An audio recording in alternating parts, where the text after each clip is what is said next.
Habang nagpapatuloy sa kanyang paglalakbay si Elmas, sinimulan niyang hanapin ang grimoire sa lungsod at pumasok siya sa isang tindahan ng mga kagamitan para sa mga adventurer na puno ng mga potion at iba't ibang gamit.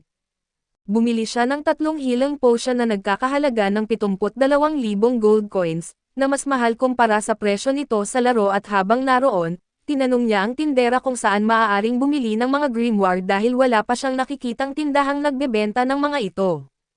Sinabi rin niyang kung wala ang grimoire na kailangan niya, para lang siyang habang buhay na nasa tutorial dahil hindi niya mailalabas ang tunay na lakas ng kanyang klase, subalit nagtaka ang tindera at tinanong kung kamakailan lang ba niyang nakuha ang kanyang klase. Ipinaliwanag nito na ipinagbabawal ang pagbili at pagbebenta ng mga grimoire, maaaring gamitin ng taong nakakuha nito ang grimoire, ngunit ang lahat ng grimoire na nakukuha ng Adventurers Guild ay ipinapasa sa mga maharlika at sa simbahan.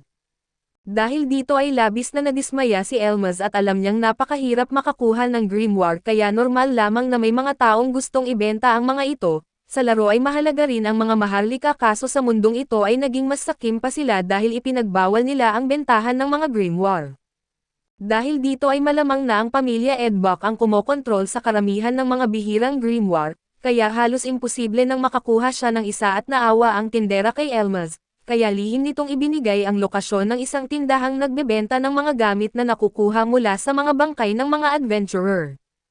Alam daw ng Adventurers Guild ang tungkol sa tindahang iyon, ngunit pinapalampas lamang nila ito dahil sa isang kasunduan, at dagdag pa rito, ang mga gamit ng mga namatay na adventurer ay hindi napupunta sa kanilang pamilya kundi kinukuha ng mga maharlika, na halos wala namang ibinabayad kahit ang isang grimoire ay ipinagpalit ng may-ari nito ang sariling buhay.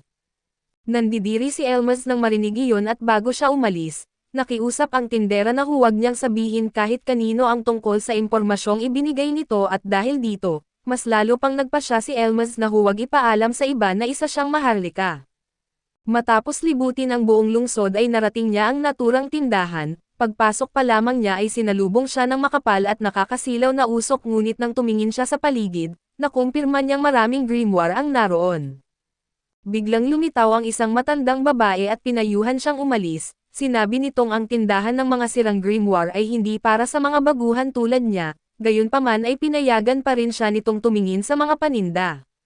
Kumuha si Elmas ng isang ordinaryong archer grimoire at ginamit ang kanyang appraisal skill. Nadiskubre niyang ang halaga nito ay 2.5 milyong gold coins na mas mahal kaysa sa presyo nito sa laro. Agad niyang naunawaan na tumaas ng ganoon ang presyo dahil sa pagmonopolyo ng mga maharlika.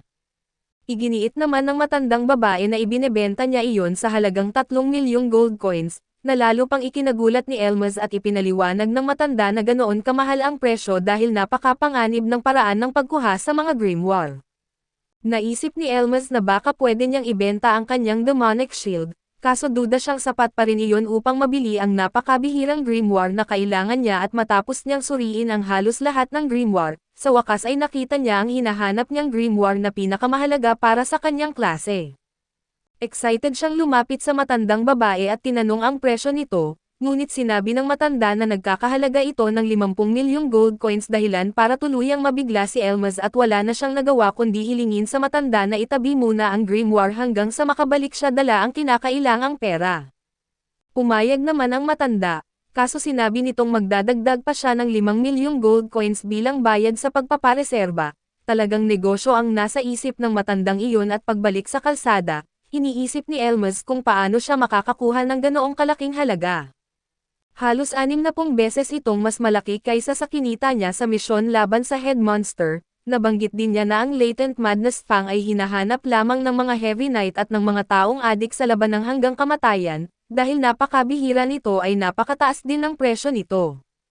Ang unang paraan para kumita ay ang pag-farm ng mga bihirang treasure chest sa mga dungeon, pero kailangan niyang makipaglaban sa maraming halimaw at hindi iyon angkop para sa isang Heavy Knight, at ang ikalawang paraan ay ang pag-farm ng mahihinang halimaw, kaso napakabagal naman ng paraang iyon. Maaari rin sana niyang paghusayin ang kanyang swordsmanship o humanap ng ibang grimoire para palakasin ang kanyang mga skill, pero alam niyang masasayang lamang ang kanyang skill points dahil mawawalan din ng silbi ang mga iyon kapag nakuha na niya ang Latent Madness Fang, dahil dito ay lalo lamang siyang nainis at nadismaya. Naalala rin niyang hindi gaanong hinahanap ang mga Heavy Knight sa mga party, pero dahil sa nagawa niya sa misyon laban sa Head Monster baka may mga adventurer na gustong makipag-team sa kanya at habang nag-iisip siya, narinig niya ang isang adventurer na nagyayabang tungkol sa isang blood sword na nakuha nila at balak ibenta sa halagang 2 milyong gold coins. Kasama sa grupo ng adventurer na iyon ang isang jester, ayon sa kanya na kung hindi dahil sa kanya ay hindi nila makukuha ang espada pero hindi siya pinapansin ng dalawa niyang kasamahan at nakilala ni Elmas ang klase ng bawat isa na isa ay swordsman, isa ay thief at ang babaeng jester ay si Pyro. Huminto ang swordsman at sinabi na nakuha nila ang espada matapos nilang paulit-ulit na pasukin ang dungeon, kaya hindi siya naniniwalang si Pyro ang dahilan ng kanilang tagumpay. Bahagyang sumang-ayon si Pyro subalit nakiusap siyang ipagpatuloy pa nila ang pagpasok sa mga dungeon upang mapatunayan niyang malaki talaga ang naitulong niya, kaso ay giniit ng swordsman kay Rush na hindi na siya kabilang sa kanilang grupo at wala rin siyang matatanggap na bahagi sa kanilang kinita. Talagang napakasama ng ugali ng mga ito at namutla ang Pyro nang marinig iyon, ipinapaalala niya na tulad din nila at isinugal din niya ang kanyang buhay sa pakikipaglaban sa harapan ng mga halimaw. Nakiusap siyang bigyan man lang siya ng kahit 1/10 bahagi ng kanilang kinita. Nag-isip sandali ang swordsman bago sumagot at sinabi nitong kahit isinasapanganib ni Pyro ang buhay niya, wala naman daw itong naitutulong dahil ang nagagawa lang nito ay bahagyang ilihis ang ilang pag-atake at para sa kanya, isa lamang itong pabigat sa grupo. Halos maiyak si Pyro sa pahayag nito. Gayunpaman ay ipinapaalala niyang kung bakit ganoon ang kanyang mga skill ay dahil sinunod lamang niya ang payo ng mga ito sa paglalagay ng kanyang skill points. Tinanong niya kung hindi ba sila naaawa na ngayon lang nila sinasabi ang mga iyon matapos silang kumita ng malaking pera. Lumapit ang swordsman at may pangungot siyang ipinaliwanag na ang tanging problema niya ay nababawasan ang parte niya dahil sa isang walang silbing kasama. Dagdag pa nito ay mga mungkahi lamang daw ang ibinigay nila noon at hindi naman nila siya pinilit kung paano ilaan ang kanyang skill points, kaya wala raw siyang karapatang humingi ng parte kung wala naman siyang naitulong.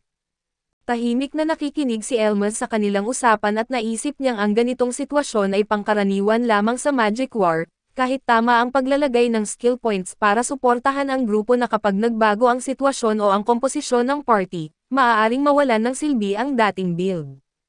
Maya-maya ay naghagis si Klein ng 100,000 gold coins kay Pyro at inutusan itong umalis, binanggit niyang ayaw na niyang makita ang isang napakawalang silbing tao at sa kabila ng lahat ng masakit na salitang narinig niya, humingi pa rin ng paumanhin si Pyro sa kanila. Kaso hindi iyon tinanggap ng swordsman at sinabihan na lamang siyang swertehin sa susunod niyang grupo. Matapos marinig ang buong pag-uusap ay napaisip si Elmas kung anong skill tree ang pinahusay ni Pyro. Naalala niya ang sinabi nito na dahil sa kanyang mga skill kaya nila nakuha ang blood sword. Habang mas pinag-iisipan niya ito at nagsimula siyang maghinala na baka ang skill tree ni Pyro ang iniisip niya, kung tama ang hinala niya na isa itong napakalakas na skill na halos overpowered at nang napagtanto iyon at agad niyang hinabol si Pyro at paglapit niya rito, may kakaiba siyang ekspresyon sa mukha na parang isang Maniakes habang niyaya niya itong bumuo ng party kasama siya. Dahil dito ay parehong nabigla si Pyro at ang dati nitong mga kasamahan.